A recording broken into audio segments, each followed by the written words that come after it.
I want to give us one more application of the inverse derivative rule because there's another really powerful connection between the functions that we know at this point that are inverses of each other, and that's the exponential function and the natural logarithm function.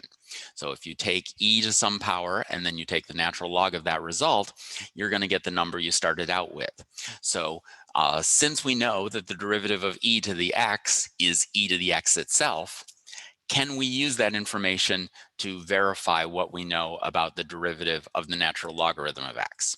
So let's see what the rule tells us here. All right, so once again, we know that f of x is e to the x, g of x is the natural logarithm of x. These are inverses of each other.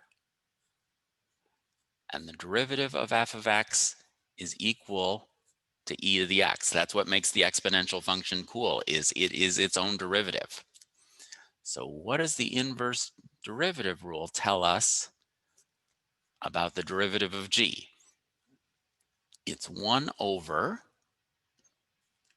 f prime of g of x, and g of x is the natural logarithm of x. So what does f of x, f prime of x say? It says we want to raise e to the power of the input. So that is equal to 1 over e to the natural logarithm of x. Can we simplify this expression at all? Well, yeah, we can. We just said earlier in the video that if we raise the natural logarithm of x and e to the x are inverse relations. So if I take the natural logarithm of some number and then raise e to that power, I'm going to get right back to where I was before. And so my starting point there was x before I took the natural logarithm and then raised e to that power.